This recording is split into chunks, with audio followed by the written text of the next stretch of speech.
I tell people all the time, listen, you might not be pretty, but we could show you in a very flattering light, right? Lighting people in this industry hate me. I go on set, I say hello to the light person, and I go, have you ever lit a drag queen? And then I start peeling back the layers. A cinematographer always wants to paint with light, but baby, I've been painting since 7 a.m. By the time that straight guy who's the lighting designer leaves set, he's quit his job. My tombstone will say, she taught people how to look good in lighting. Without further ado, I'm Trixie Mattel, and this is my masterclass.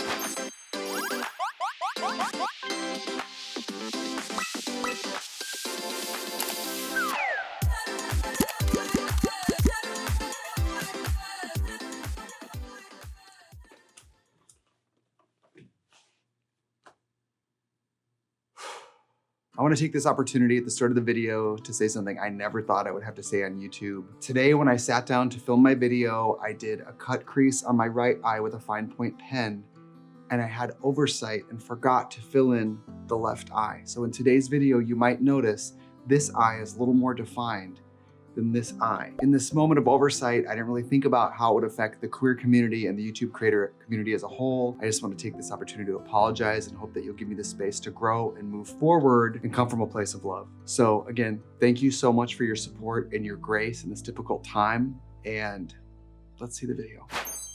Inside the homosexual studio. It's just a normal day down here. Oh my gosh. Well, here we are. If you guys don't know, I am Trixie Mattel. This is a video I've wanted to do for a very long time because as a crossie, it's all about public service. I've seen some of you out there. I've seen the way you're lit, and I don't like it. So this video is gonna be in 3 parts. The first part is gonna be like the basics of hiring a drag queen, the dressing room, the bare minimum. Then I'm gonna talk to you guys a little bit about my mini studio tour and show you my point of view of what I see in the studio when I'm shooting. And then finally, I'm gonna give you guys a mini crash course masterclass on how to do this beautiful lighting. But beforehand, we have a special surprise. Nick, come in here. Oh, you guys, Nick turned 30. Twin dad. Oh, you're so sweet. We love you so much. I love you both. Make your wish. There. We'll cut it. We'll fix it in post. Yeah. Now for context, Nick just turned 30, so this is huge. This is huge. Brandon, when did you turn 30? 1492. 1490. Brandon just turned 30 last week. That's so funny. You guys, Nick and I have been talking about this for a while because I'm not saying I'm great at anything. I'm not saying our channel's the best at anything. I'm not saying we deserve anything, accolades, acknowledgements, even though you can give them to us. I just wanna say that when it comes to lighting cross-dressers with fantasy makeup on in a way that's flattering and timeless and really just pops, I kinda think we've cornered this corner of YouTube. People always come in here when they come for a collab. They always come in, they look at themselves on the monitor and they go, oh my God, I love this lighting. Through trial and error, through watching a bunch of YouTube videos, through streaming and making videos, making content, shooting, running and gunning with cameras, getting in here and redoing and resetting and redoing the studio, and working with qualified filmmakers who wanna make YouTube with me, I think we've really dialed in something special. So before I get started, I just wanna say, who is this video for? This is for professionals who shoot drag queens all the time, who just wanna up the game. This is for people who are maybe throwing their first drag brunch, a fundraiser. This is also for you guys who just love to watch drag queens and wanna know how the sauce is made. All of you, this will be fun, interesting, and maybe it'll even just help some of you take more attractive photos of yourself. And frankly, some of you could use the help.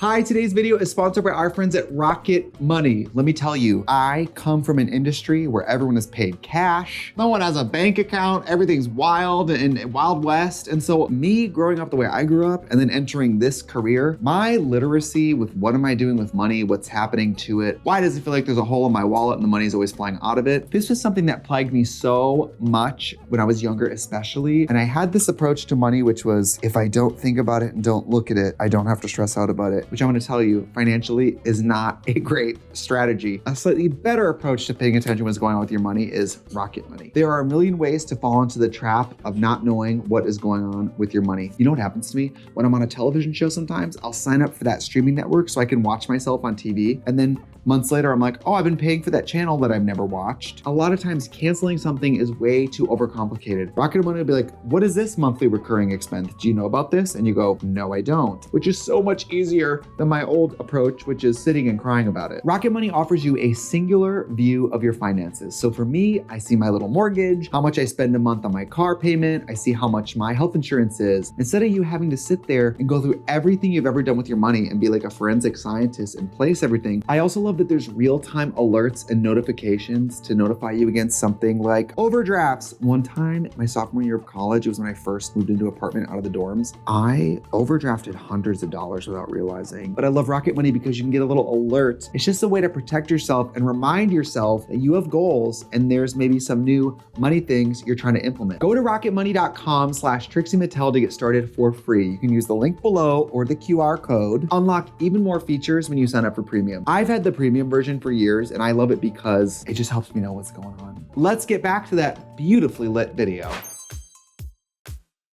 So before we start talking about lighting, please subscribe to the channel. Of course, today we're doing kind of a time life series where I'm giving you actual information, but normally I have no interest in helping anyone and we're just in here screaming, okay? I'm gonna give you all my secrets because frankly, I see a lot of drag queens channels and you bitches don't love yourself. My colleagues, my Drag Race famous queen colleagues, sometimes wanna reach through the YouTube video and go, what are you doing? Why are you sitting so close to the wall? Why is your lighting so low? Why is it all LEDs? Why is it so blue? Why doesn't your audio sync up? Like I can't even talk about it. It gets me heated. The FAGs are hurting, in the words of Luscious Massacre, rest in peace. Why are you out of focus the whole time? Like I swear to God, if you're one of my colleagues who I love so much, I watch all y'all's content. I love it so much. All of you are also amazing, but I'm just talking about lighting. I'm just talking about lighting and sound and cameras. I'm just talking about lighting. Now, before we get started, if you're not sure about lighting and why it matters, I'm gonna show you some examples of content that I've been in where I was like, lighting's not good, but I'm not gonna say anything because I don't wanna be difficult. I don't wanna be difficult. Because when you have a wig on, you're 8 feet tall, everybody always thinks you're gonna be a huge cunt anyway. And I'm always trying to subvert that by only being a little bit of a cunt. And this is no shade to the photographers or the publications or the videos, I don't care. I'm very grateful to be the first drag queen in a lot of things, but that also means that I show up like,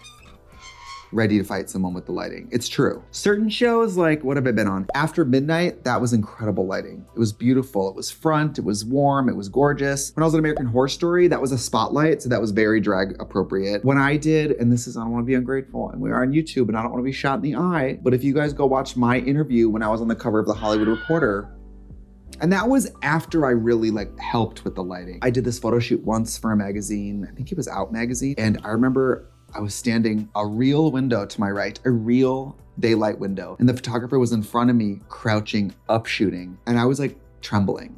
I was like, I'm not pretty enough for this. Like you can go shoot plastique like this, go shoot pheromone like this, not this bitch. I remember going, are you sure this is gonna work? This like side lighting and like crouching. And I remember the photographer went, Trixie, don't worry, I'm a master manipulator of light. Plot twist, the whole thing had to be run in black and white because we all look like shit. Oh, when I did Actually Me, that YouTube show where you go on Reddit, that was the originator of the comment, the pink one's so terrifying. Lie detector test. I was so excited to be there. And then I got there and it's set up to be like a, you know, an interrogation room. So it is like a flickering light bulb. I was on Royal Court. And Brittany had the full beauty dish and I said, hello. Brittany actually changed her lighting a little bit, probably because again, it takes me to sit there in the chair and actually be a huge bitch and just tell everyone in the room, this lighting, I'm gonna look awful. But a lot of times the comments are so vocal when the lighting is bad that I'm like, I'm protecting you guys. The #1 comment will be the lighting is homophobic. If the drag queen doesn't look good, the comment will be that the lighting is homophobic. Now, I wanna correct that. The lighting is not homophobic. Brittany Broski is. And all of you who I'm naming, love all of you.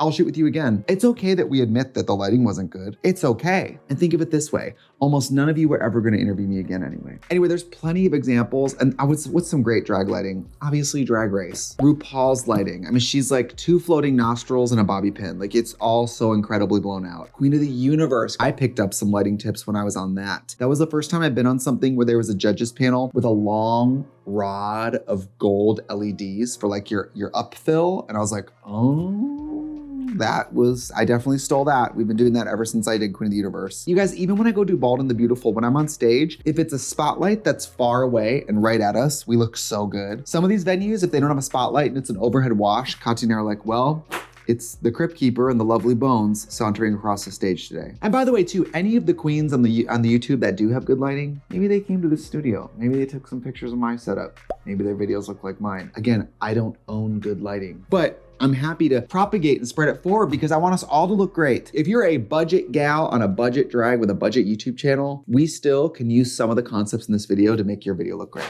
Turning the page, new thought. Before I talk about what I need, I want to talk about what you need. Let's say you're doing a fabulous drag brunch and you've never booked drag queens and you want to do a good job.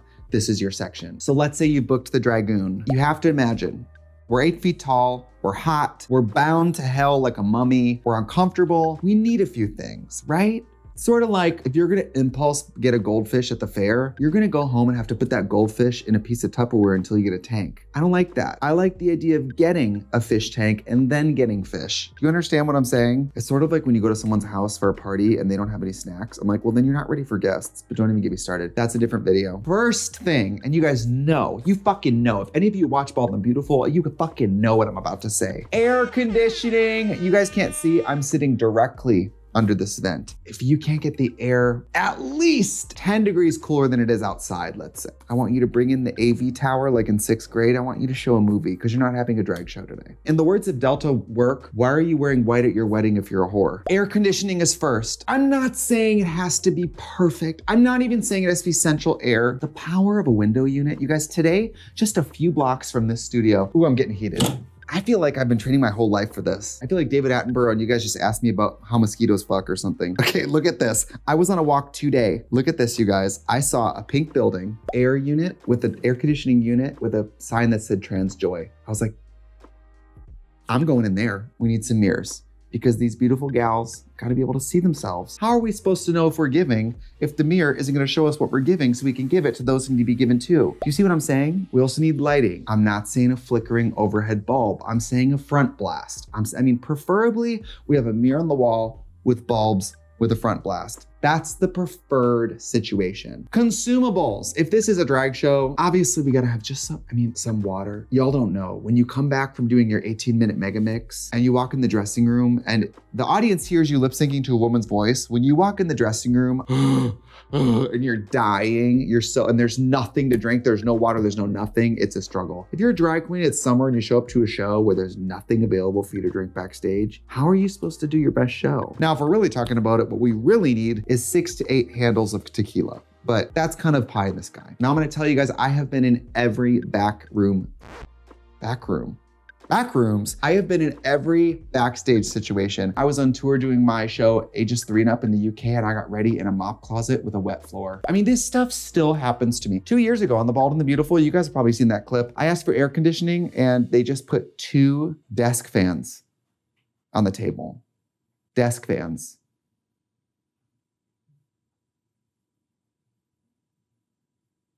Desk fans. I would say if it's a bare situation where you're booking a drag queen, just have a mirror, have some lights, secure dressing room that locks or has somebody, you know, because even drag queens backstage steal. I can't tell you how many times drag queens I've known have been fired for stealing tips. Like, it's so crazy. Some water. I mean, it's great if you can get a shop boy to come back every once in a while and ask the girls what they want to drink. That's the dream. We don't have to have a full mini bar. I just want someone to check on me.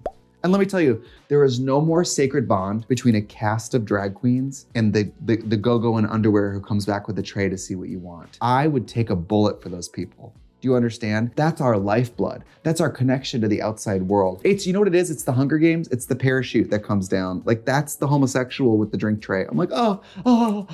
I'm gonna share with you my real Trixie Mattel rider. What I really ask for when I show up somewhere. So if I've done your Pride or I've done one of my own tours, anything, I'm just gonna show you guys what I ask for. Again, a rider is requests. I've never, ever complain that we didn't have something. I've never made a stink. I've never canceled because we didn't have water, whatever. If I show up to the gig and it's a flickering light bulb in a cave, I'll still do it. So before you guys judge me, these are all requests. And I wanna say, when I'm on my own tours, I pay for all this stuff. So the snacks, whatever that I have on the rider, they come out of my own pocket. So whatever, shoot me in the eye, bitch. I wanna say this too, we've all heard stories of other drag queens riders. I've heard the craziest things. Somebody had M&Ms on their rider, like a certain color, I forget. And I heard somebody for a while had puppies. They wanted puppies in their dressing room. I've heard of people saying there have to be guys in their underwear. I'm just hoping for a bottle of water. I think my requests are pretty reasonable when you put everything, you know, in context. Again, this is a little tip of mine. When you're on camera, you want to use the bigger iPad because your hands look smaller. Like, you guys at home are like, is that a phone? God, she's small. The rider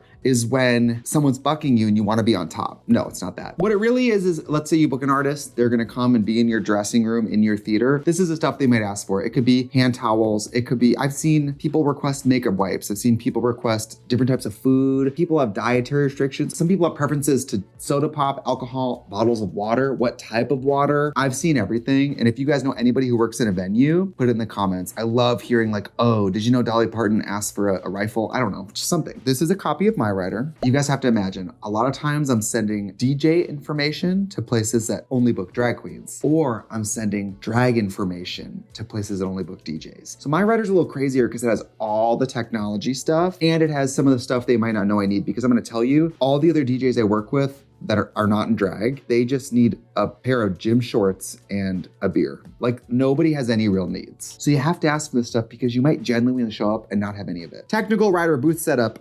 You guys, I don't know if you want to see this. This is kind of boring, but basically this is everything that I need for my show. I know this seems like a lot, but I run the music, I play entirely live, and I run the video all at once in drag off my computer. I'm not gonna bore you guys with all the DJ tech stuff because frankly, in my experience, none of the drag queen DJs are that interested in learning. So we'll just skip ahead. This is the actual rider. So this says DJ Trixie Artist Rider Hospo. Hospo means hospital. No, it means hospitality. No smoking in my dressing room, clean air, air conditioning appropriate for the climate, lined trash cans. I mean, if I'm a diva because I don't want to spit gum in an online trash can, shoot me in the eye, bitch. You know what I mean? Venue will be responsible for the security of the items left in the dressing room because you never know. What if I'm on stage doing my thing and someone just comes in and steals all my shit? Air conditioning for any space area used by artist. I'm gonna tell you that happens about 10% of the time. So even though this is sent, they don't care. They don't care because they know once you show up that you won't leave. London, last year. 6 hand towels, bath towels. A lot of times you guys, I'm on tour, showering, we use makeup. Fans, straws for lipstick, Red Bull, yerba mate energy drinks, water. Pinot Grigio, I don't even really drink before a show, but afterward I'll have a glass of wine and usually I share that with everybody. So it's not like I'm burning through a whole bottle of wine on my own.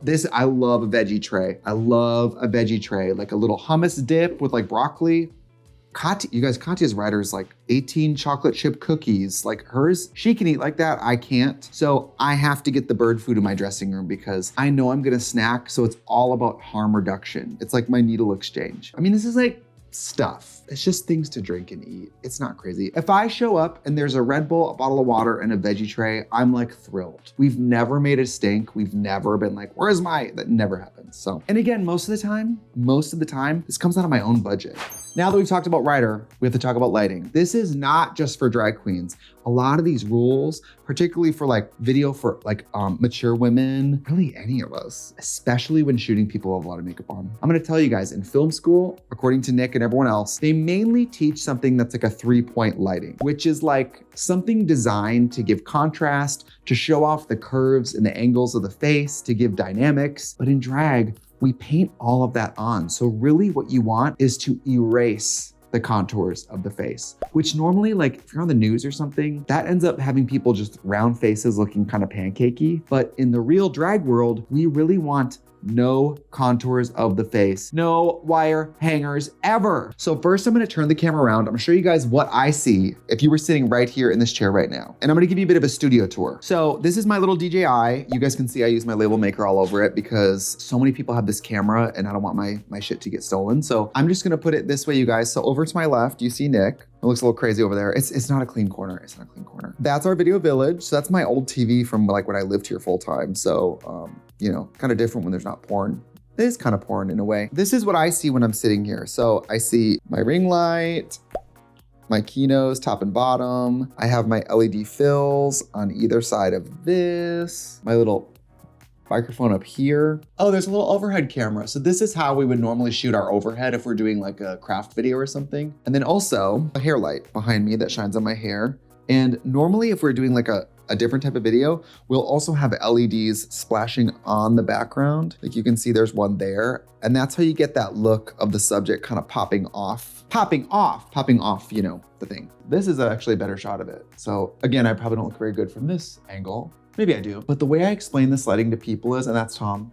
Hi, Tom. The way I explain this light to people is, my grandma had big bay windows and huge bay windows. And when it was kind of overcast through the sheer curtains, it would be like, You want your drag lighting to look like you are sitting in front of your grandma's bay window. So we use these little monitors. This is how I'm able to see myself when I'm making my videos. So right now we have a third camera. We just got this third one. So we got this camera on a slider.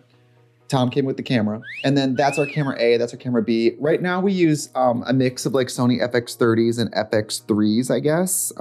That's what we're doing. So to show you guys the magic of lighting, I think we strike all the lights and turn them on individually so you guys can see what they each do. And then you'll see the full thing together. Yes, I'm actively putting myself in bad lighting for you guys. I mean, this is the equivalent of me throwing myself on a grenade, so you're welcome. We're also gonna do 3-point lighting so you guys can see the difference. Straight guys love that. If you guys notice on YouTube, when I was learning cameras on YouTube, of course, all the people who do camera content make beautiful videos. It makes perfect sense, right? But I noticed these guys love side. I watched all their videos and all the lighting techniques were like side, key light, blasting this way. And I was like, yeah, I'm not gonna do that because that's like some Texas Chainsaw Massacre shit. I'm not doing that. But we love you, so we're gonna show it to you anyway.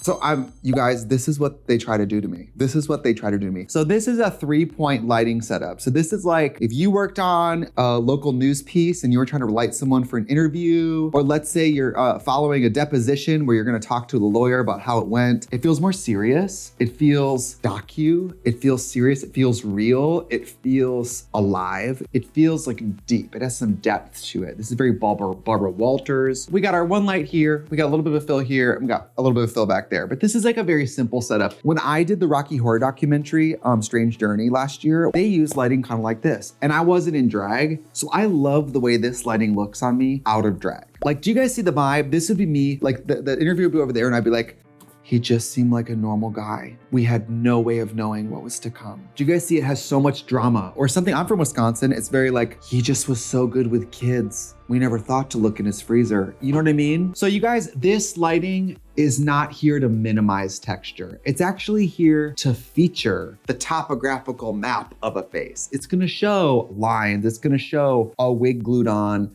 If you're a normal person, it's gonna show your real anatomy. It's actually gonna make the viewer feel like they really see you. They see your bone structure, they see your skin. It feels intimate. You guys, you can see the makeup. Do you see how you can see my real skin texture, my real face shapes, and then you just see makeup lines. It's like, you can see my face and then you can see the makeup on my face. They're not one. So I'm gonna get out of drag quick and show you guys with a real face how this is actually a very nice setup if you're not cross-dressing.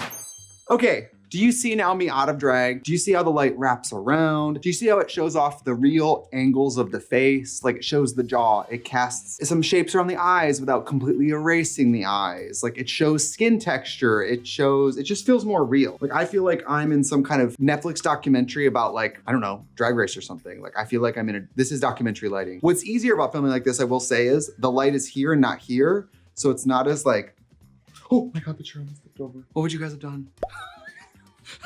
Documentary about me dying, talking about documentary lighting. This is the difference. I mean, obviously out of drag, this is kind of how I'd probably preferred to be seen. I think this looks nice. It's kind of serious. It just creates shape. I mean, it's still kind of flattering, but do you see how you can still see skin? Like this is still, I'm 36. It's not beauty lighting. You wouldn't shoot beauty campaigns like this, but I actually really like it. Maybe for something else, not for this channel. Maybe when Katya finally apologized for me 2 years of bullshit, this will be the lighting. You know what I mean? So we're gonna show you lighting that is very different from what maybe you learned in film school or traditionally what makes a person in far less makeup look good. You guys are gonna gag, watch this. Alexa, turn off the YouTube studio. This is how they used to do drag shows in the olden days. You lip sync with a candle and just walk around. Some of you, this is how you spent your weekend, Nick. So what I think we should do is we should turn lights on in the order of like most essential to all the content creators, to all the drag queens lip syncing in their living room during COVID. You know this one, let's start with the ring light. So this is just a ring light. This is pretty far from a ring light. So let's say I was making a video with a ring light, I would probably get a little closer.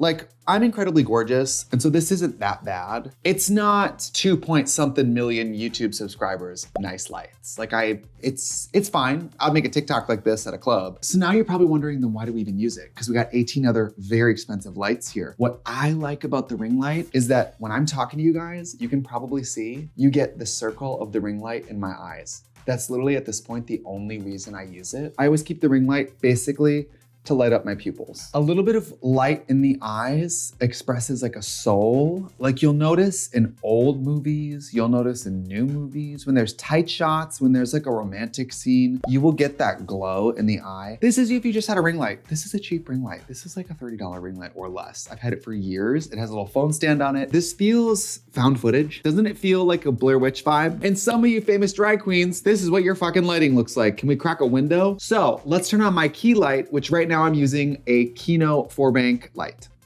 Now things are starting to warm up. Do you guys see? It's starting to be a little more fantasy. Obviously, because we're lacking so many fills, you still see lace. You still see maybe more texture of the skin. It's very overhead. You can't see my eyes. We have a twin of these. We have another one of these Kinos as a fill on the bottom. So let's see the second Kino. This is 4 more bulbs down here. It feels almost uplit. Do you guys see, like, now it has a little bit of a Bride of Frankenstein. Like it's kind of, a lot of beauty videos like that upshot look, kind of more runway. I always think runway shows look a little more uplit. It feels severe, and my makeup's already so severe. I like something a lot more rounded. But you guys, these can be very expensive. I got both of these on Craigslist here in LA used. If you live in LA, you can find a lot of used lighting equipment because people are always leveling up their kits. So if you have big lashes like I do, my lashes, and these are small for me, they cast such a big shadow. When I go to set now, I explain to people, hey, you've probably never lit someone like me. The lashes are like a visor. It's like wearing a hat, a baseball hat. So this light on the bottom, similar to the fill light I had on Queen of the Universe, that's like gold, this splashes up. So instead of this one just creating down shadows, this one is eliminating them. And even when I close my eyes a little bit, you guys can still see my eyes. So all of you who are like, where are her eyes? They're here. I just wear huge lashes, but most of the time it's a lighting thing. Now when I'm on a photo shoot or a video shoot, I make them go get a portable bulb and put it there, or at least I make them get a reflector and put it there. Just even a white reflector makes such a difference. This is my eyes with the bottom, and this is without. Do you guys see? The eyes are gone.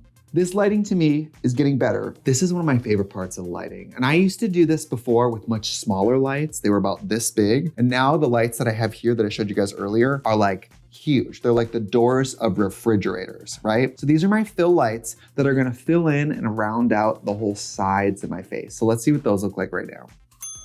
Now we're talking. Now, do you guys see the makeup, the skin, the hair, everything? It's starting to like really pop off the screen. Even like the edges of the lace that aren't perfect are starting to buff out a little bit. The lines of my face, the pores, anything that has actual topography to it on my face is disappearing because there's so much light that there are no shadows to be cast. This is very important. This is a special tip for me. Right now we're using a combination of like real bulbs and LED. My Kinos, these tops and bottoms, are real, honest to God glass bulbs that are shooting light at me. And my fill lights are LEDs that are trying to be daylight, but you guys, LEDs alone are never gonna look so buttery. You're always gonna look a little bit fluorescent. They always look a little bit like office lighting. The LED light mats are pretty good. They're pretty convincing, but if you had a side-by-side of a video, a beauty video especially, without any real bulbs, you would see a huge difference. So this is looking pretty good. We got my circle in my eyes, we got my key, we got my down fill down here, we've got my side fills, and again, we're starting to get that grandma's bay window effect, which is, I don't know why, that's just what I always think of. I don't know if I invented this.